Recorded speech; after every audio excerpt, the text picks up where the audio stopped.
Oh, You hit sorry. it? I've Yeah, stopped. I did some presentation. All right, hi everyone. My name is Leah, and I am the president and founder of Tech Pals. We are a 501c3 nonprofit that teaches technology to seniors. Although we primarily help seniors, we don't discriminate based on age. Anybody that needs help, we're there to help them with their technology issues. And we do work with a handful of young people, so don't feel like it's just because you're old that you struggle with technology. It's just a matter of we're really comfortable with it because we were raised with it.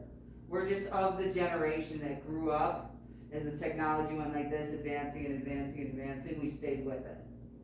So if you miss the big technology boom, there's this big gap in understanding, and it's not an easy thing to catch up on. So that's what we're here for, is to help close that gap. So today we're going to be doing security and online safety.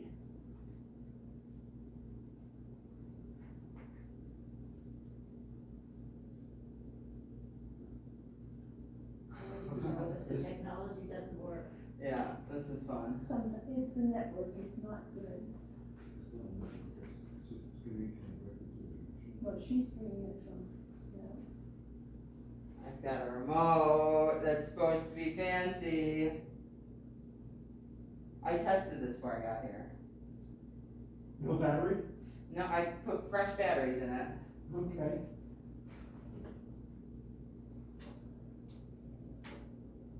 If it doesn't work, you can always try unplugging it and plugging it back in. That almost always does the trick. Alright, that's alright. I'll just click around here. So cybersecurity, what is it? Why is it important to know about? This we're going to come back to. So how to spot a scam. So there's a bunch of things that you can look out for to help recognize where you should start to be leery of something and proceed with caution and probably not respond to it on any kind of level. So things that are too good to be true and also too awful to be true. Sometimes people forget about that one. There's a lot they're calling like your grandson scam, your granddaughter scam. She's in trouble, blah, blah, blah, send money, we need help. So something you can look for is poor grammar and capitalization and generic American names like Bob Smith or something like that. And sending money to other countries via a wire transfer.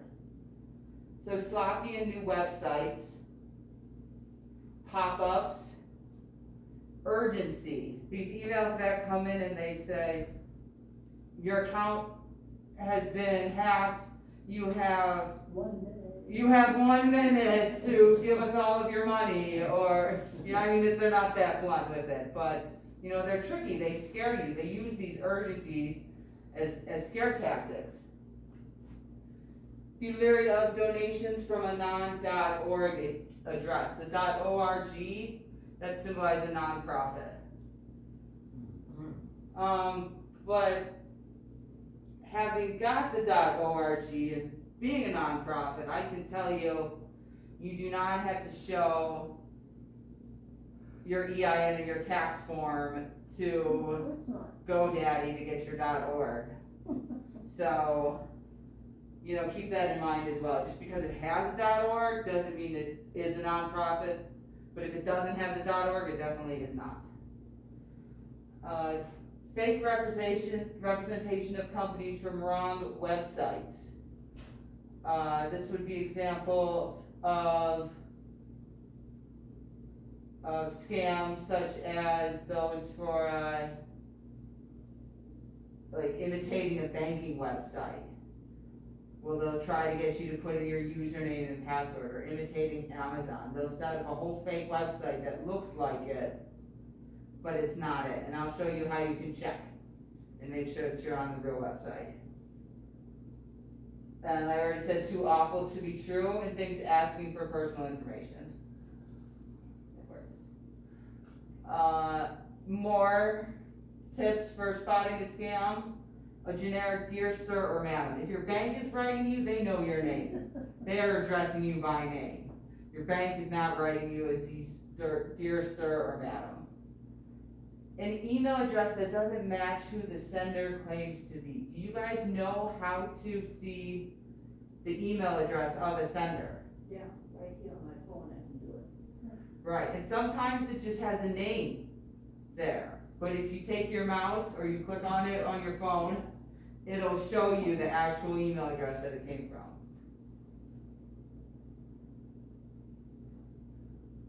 Toggle's actually the wrong word. Hover over the link before you click. So the wrong website. The blue letters will say Wells Fargo. But before you click on those blue letters, take your mouse and hover over it and make sure it's going to wellsfargo.com and not identitytheft.wellsfargo.com or whatever they make up. Types of online scams. There are tons of them. So there's your granddaughter's in jail, send bail money. I'm stranded and my wallet was stolen. Overpaying with cash. It should say overpaying with checks.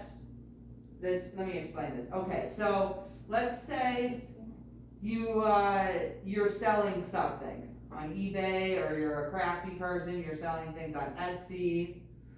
Somebody will say, it's $200, they send you a check for $500, tell you to send them the $300 and the item. And then you go put that check in your bank account, and it clears. It clears for 2 weeks, because it's such a good fraud. And it takes 2 weeks for that then to hit your bank account, signal as fraud. You're out the original $500 for the check that you cashed, and you're out the $300. I mean, you're actually only total out like $300, but you're out the $300 that you then sent back to him. So, or her. There are lottery scams. These are things that, win this prize, enter here. Some of these things tell you that you already won, and that you just need to claim your prize. Nobody's giving out, yeah. Pay the tax on it. Yeah, you want some prizes, go on The Price is Right. They're not, just popping up on your internet web browsers. Vacation and travel scams. There's a lot of these that advertise things like free night stay, just sign up for this. They get your information, they sell your information, you never get this free thing that you thought you would get. There's hitman scams. Oh, We'll send somebody. A hitman scam, I'm gonna come back to it.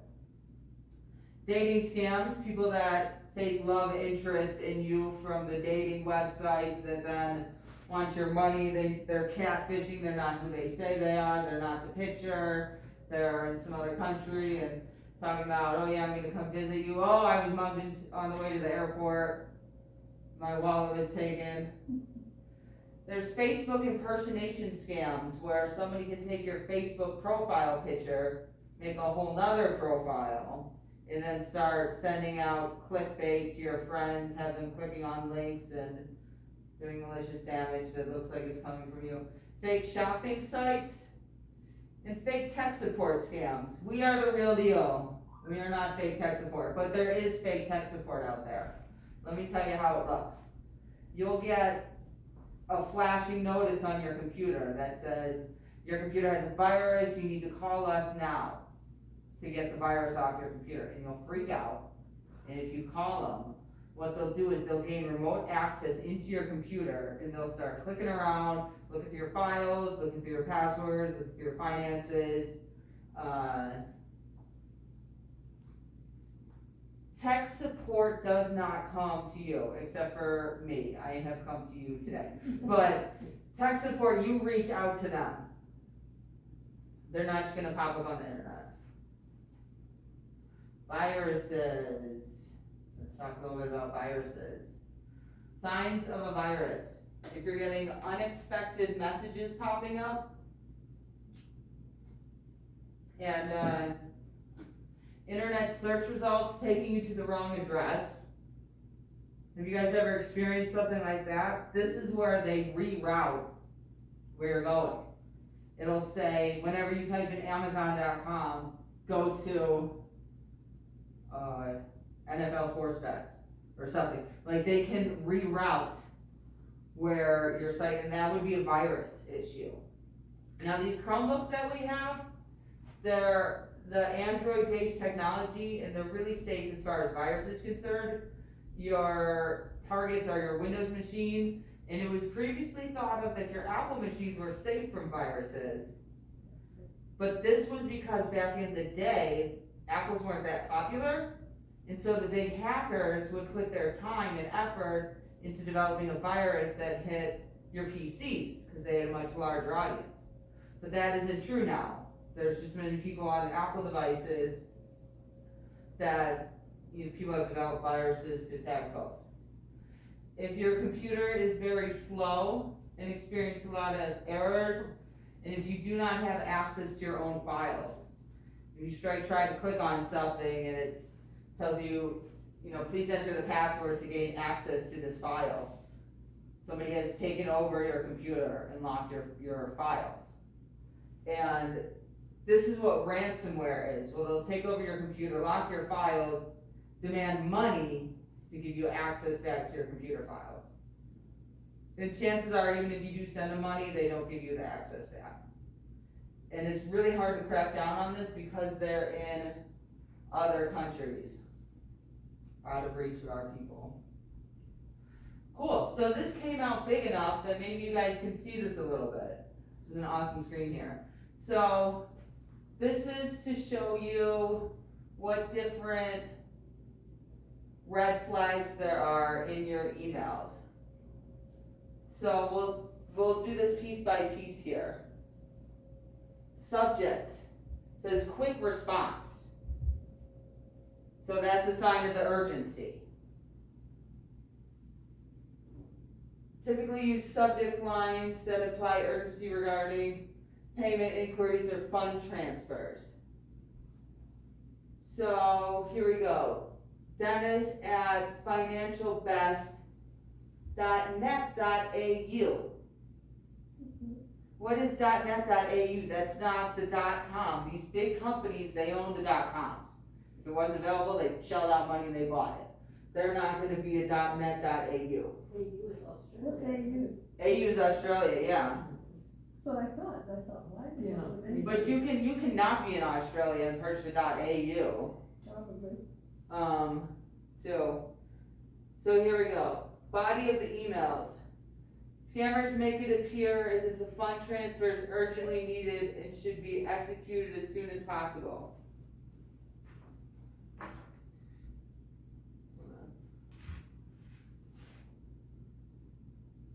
We've got our 6th graders joining us. Hi there.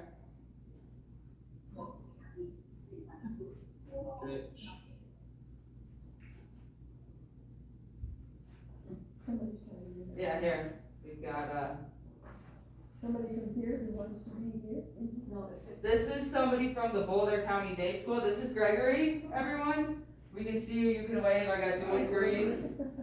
So he's got a bunch of 6th graders that help us make some of the slides. We're going to double back to those slides that we skipped over, and maybe they're here in this class to talk about them.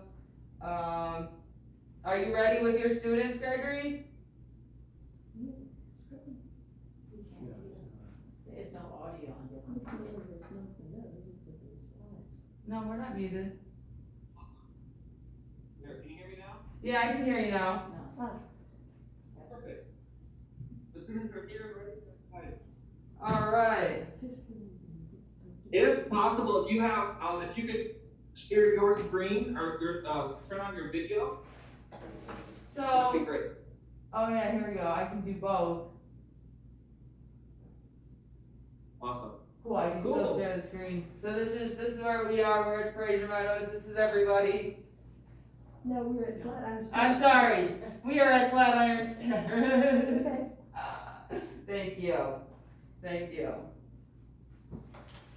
All right, cool. So we were just going over the red flags in emails and how to spot different scams. So here we go. Position of the email sender, chief executive. The chief executive is not sending you an email. They've got some sort of secretary for all that. So those are just a couple examples. I'm going to go back here. One second.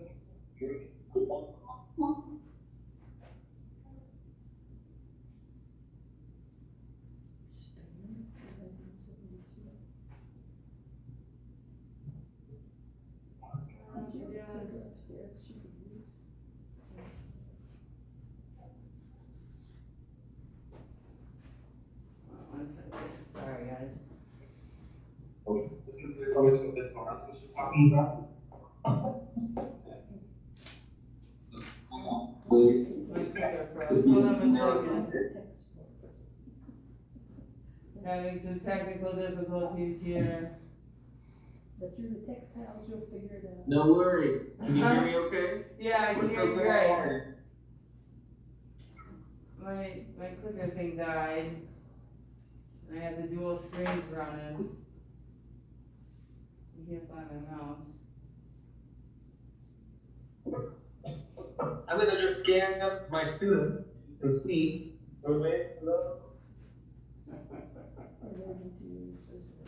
So who did the slide on online shopping?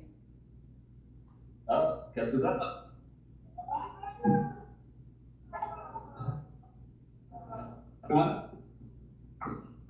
She is coming up right now. Remember what the slide point put up.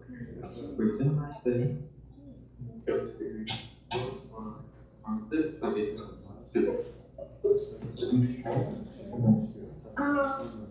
Hold on one I'm second. Sadie, and I did this one for.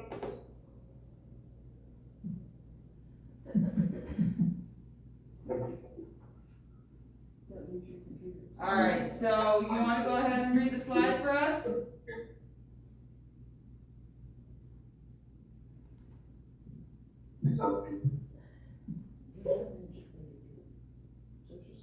and find my first available font, like this, so we can get good text on that. There we go. Okay, I'm Sadie, and I did this slide on how to stay safe when online shopping. When you're online shopping, you should consider buying from reputable and trusted sites. Don't browse on public Wi-Fi. For example, don't use your computer at Starbucks. Don't click on unknown links. Never give out bank information. If someone calls from a bank, hang up and call your bank. Don't enter the social security number on any sites. And also beware of making deals, sign up these scams. Fix strong passwords that are hard to guess, and check the site security before you buy. Great, thank you so much. That was a beautiful, beautiful and informative slide, and we had a nice picture that somebody put together from the class for online shopping here, just showing you all the wonderful joys of online shopping. Who here does online shopping? Yeah? Of course. I think I have to give up on Amazon, because they have no real person anymore, because the stuff they sent me was broken, and I had to talk with the machine the whole time. and could only- So if you yell representative over and over, Yeah. you can And eventually they get a start person. over from the whole thing. Right. Is this about the teapot? Yes. I finally got so exhausted that I screamed at the machine. All right, is this your slide here? Scam. Yes, it is. Kids put this on. Very nice. All right. Hello, my name is Snow, and this is my slide. So, scams are all over the web. When a scammer sees a vulnerable person on the internet, they will target them and try to lure them into their trap. The scammer will start to find their interest and make their scam out of that. Phishing is the type of scamming when an attacker will send a message made to try to trick the victim into sharing personal information over the internet, then try to hack into their accounts, forms, etc. To stay away from these scams, you can set strong passwords, avoid deals that are too good to be true, and keep your private information private. Thank you, Snow. Good girl. All right. All right, so we already went through the types of scam and spotting scams and viruses. And we just did the spotting red flags and emails activity. So here is stuff on remote access scams. So I touched on this earlier. This is where something will pop up on your screen. They want you to call the phone number. When you call, they get into your computer. This puts your whole system and data at risk. Like I was saying, real tech support does not come to you uninvited. I was invited here today. All right, spear phishing versus phishing. Are you guys familiar with these at all? One. The first one is okay, but the second Right. I've never heard of. All right, so, fish, yeah? I think I got one of the kids, slides in here later too. Let's see, so, phishing campaigns don't target you individually, they're sent out to thousands of people. Those are all your dear sir or madam emails. Spear phishing is highly targeted. Hackers do this by pretending to know you. It's very personal. You feel extra attacked when something like that happens. So a scammer contacts you pretending to be from a legitimate business. They tell you there's a problem with your login. You need to confirm your account. Surveys to win prizes are also scams. They don't really care what you think about your survey. They want your contact information to try to extend your car warranty. A scammer. Yep. Oh, you're getting a scam call now? They're everywhere, guys. Because I don't know anybody. I'm just gonna wait to give you the message. So now this is the best part of our presentation. This is all about how else can I protect myself. So avoid clicking, as our students have said, avoid clicking on suspect ads, offering of prizes, promises to help speed up your computer, or other attempts to get you to download an important program. If a message pops up telling you that your computer is infected, do not click on it. This is something that we can't even help you with. There is a guy, his name is Andrew at PC Express. Take your computer to him, he gets your viruses off of them. You have to pay him, but he's really good. Avoid opening attachments from people you don't know or from people you do not know if the message, or people you do know if the message doesn't sound like them. Avoid using, as our students have already said, avoid using banking websites or credit card information over public Wi-Fi. Check that the network is secure. Look for the S in the HTTPS and the padlock icon. So on a website, you look up at the top, it says www blah blah blah. Before that, it says HTTP, and if it's a secure site, there'll be an S. And if you're on a banking website, there better be a green padlock up there too. That's how you know that it's a real banking website. All right, we got another student's slide here. This one was super cute. We edited it just a little bit, but it's good tips for everyone. Hi, I'm Ripley, and my slide was about it was about cyberbullying, and these are things that you can do to not be cyberbullied on the internet. Never post personal information, don't believe lies, don't post anything that is private, don't respond to an angry message with anger, never open messages from strangers. Yeah, so that's something that these young kids gotta deal with these days. Oh, thank you. Is a lot of cyberbullying, right? So these were steps to how to help you stay safe from cyberbullying. You guys are like top of the food chain, no one's gonna cyberbully you guys. But I threw this slide in here because I thought that the points were still good. Don't believe lies, there's a bunch of fake news out there. Don't post your personal information. Don't start screaming and fighting with people all over the internet, you know? So, thank you. Love this slide. Passwords and security. So there are password managers where you just have one password and everything's safe. If you're using Google Chrome, the Chrome web browser does. This is passwords and security. Oh, here we go. We've got a great set of slides here from one of our other students. So, hello, my name is Tejas, and so my slide is about password and how to define password and the risks of having password. So, let's imagine, There, try to speak towards the microphone, because you cut in and out every time you turn your head. this has to be done, I'm sorry about that. You're good. You're good. When it comes about password and trying to create a great one, and the risk of having a weak or insecure password. Next slide, please. Oops, oh no, I gotta go back. Okay. There we go. There you go. There we go. Let's imagine that somebody gets password for your email account and follows the bad principles and use the same password for every other website. So then they can log into every other one of your accounts. That's not good. So a few things I can do about this is use different passwords for each website. And then on the next slide we'll talk about some best practice. Like some of the best practice different, but the next slide has some of the best practice.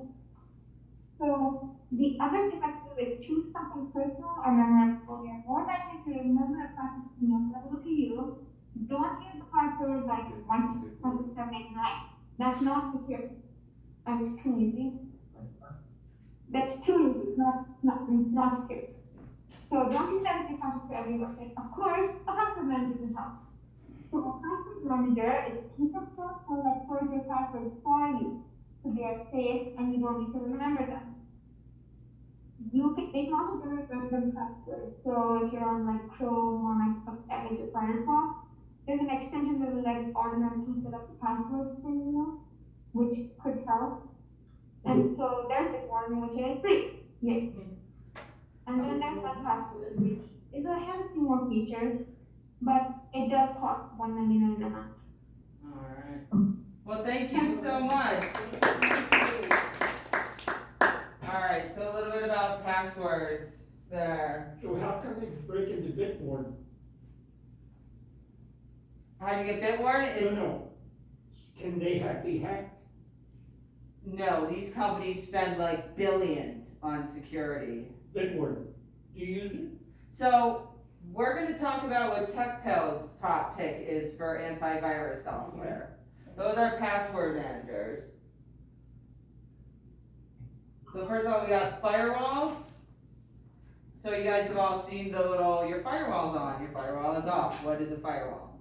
A firewall is something that stops the data between your computer and the internet.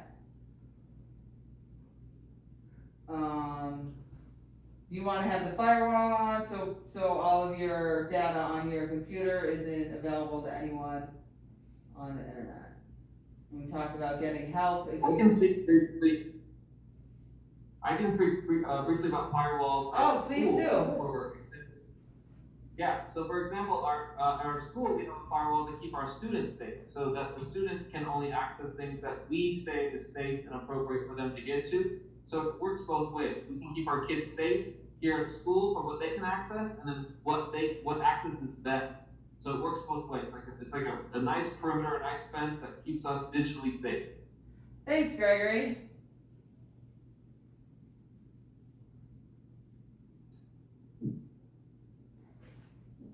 So ransomware, we talked about this, is where they take over your files until you pay a sum of money.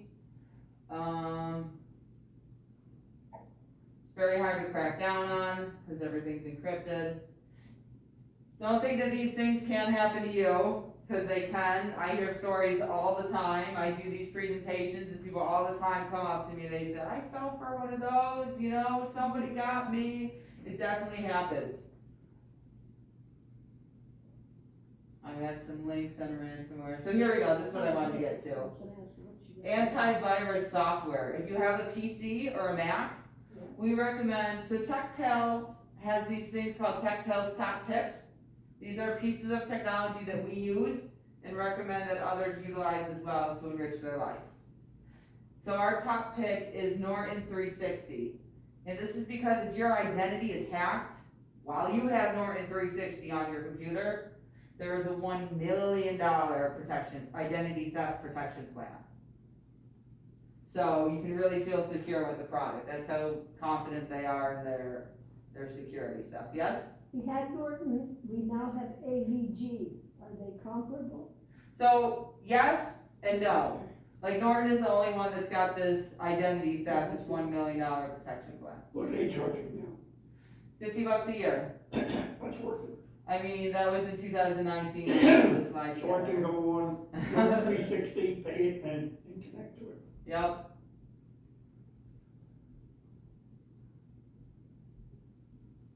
We were gonna take a little quiz. Let's see what else is here. Here, we're gonna do this first. Who wants to be a millionaire? All right. For $1,000, can you get an email scam from someone even though you never gave your email to them? Yeah, sure. Yes. Phishing scams, Because take some software. Well, also some companies give them out, That's correct. and there's a problem. They don't Yes. work with us, but with the companies. Yes. What happened? We just went from 1,000 to 1 million? Yeah, see? Wow. One of my volunteers put this one together. For $1 million, which of the following is not a tip to avoid scams? Think before you click. Doing a web search for a company's name before you give them any information about yourself. Read the fine print. No, all of these. All of these. Wow, we're all millionaires. Ah, funny thing. Oh, here we go, for $500. What does phishing mean? A fishing pole in the water, catching fish. No, not really. A fishing pole? Someone should have been more careful with spell check. That's funny. Websites and emails created just to trick you so cyber criminals can steal your information. Yes. All right. This clicker is great. That's the end of our presentation. That may be the end of our presentation. Okay. So, now we've got a Q&A session where we've got all kinds of tech savvy 6th graders able to answer any questions that you guys may have, as well as myself. Yeah, unfortunately. Do you guys have any questions? Unfortunately, you didn't answer mine. That's because I already answered all your questions, right? That's the problem. The one that answered, not the one that you actually, but you had also one there where it said hitman. Oh, yeah. But I don't know if this is, we have got many of these things here, they come to these house phones where they know only old people live, home phones, and so there is one, and I know you have gotten it, where they tell us, if you don't give them certain information right now, the police will be coming to the front door. No way. Yeah, and arrest us, and then if you don't answer then, whatever is wrong with us, then they take us to the police station. FBI will come, so. The FBI will go. What else did they say? That's bizarre. I've never heard of Yes, this. no, that's probably the hitman. But Yeah. I don't know what they want, I don't answer my phone unless I recognize the name and the number. Also, the home phone has the name and number, and this one, like you noticed, I saw right away, it came from California. I don't know. Right, so if you guys all get a call from a 716 number, it's just me trying to give you a free computer. 716. Yeah, I got a different area code number from Yes, there. I have here my Google man, my Google assistant recognizes scam, and often. Yep, Yep, so a lot of your phones nowadays will tell you scam likely, telemarketer before you even answer the phone. Yeah, and I just don't even do it unless I recognize the name. You had a question? Yeah, so somebody locks up my computer and demands ransom, can I have Norton, will Norton then pay the ransom? That is an excellent question. Maybe we could get somebody Googling it. Did you hear the question, Gregory? You didn't hear it. I don't Oh, think so the question was, yeah, the question was if his computer gets. Can you share your Bitcoin channel? The video not being shared. You should begin with, if you have Norton, will Norton pay? Right. If it's more than 360, will they pay the ransom? Well, Norton tells me, do not pay the ransom, it only encourages and funds these attackers. Yeah. How do you get your files back if you don't pay ransom? So if you, the idea is that if you have Norton 360, this wouldn't happen. Presumably. Presumably, that's what they're selling. And if it does? Hello. Hello. No. Oh, I think I have bad internet here. Yes. It's breaking up. Oh, look at it, they're all waving. Hey, all right. Hey! Thank you guys. We need to encourage those kids. You guys were great. Thank you all for your slides. They're gonna save us 10 years from now. All right, and that concludes our We're gonna presentation. have. Bye, Gregory. Thank you. Thank you. Thank you. Our internal network is not very reliable. It's up and down. Yeah. So that is my presentation. Thank you. You're very welcome. You're very welcome. If anybody's interested, I've got candy. Sorry I didn't have it out there sooner when you guys were walking in. We've got business cards. We've got magnets. If you came late, you could sign in. This helps us show that we do things and people like us. Oh, okay. And then if you're interested in getting a computer, you can sign up for the free Chromebook, and I'll be giving you a call to schedule a time when we can get that out to Take you. your card and put your number in there. Now I forgot the question, see, that is a problem when you get old. How much does your company charge if I call in for help? Like, how do I get rid of that X in my? So with the Chromebook program with Boulder County, Yeah, they're flipping the bill for technology training. okay, but when I say wtechpal.org and ask the question, how much would I have to pay if they have to help me? Get the answers. So right, so if it wasn't through this free program, it's normally $50 an hour. But what I'm saying is I can help you for free Yeah. if you just fill out an application. Because then I send the bill to Boulder County and they pay for it. Yeah. I'm gonna take the card. Yeah, it's a pretty cool program like that. We hope we don't need you, but if we do, we know how to find you. Yeah, I'm definitely here, I've guys. got one of your cards, so. All right. Well, thank you all for coming.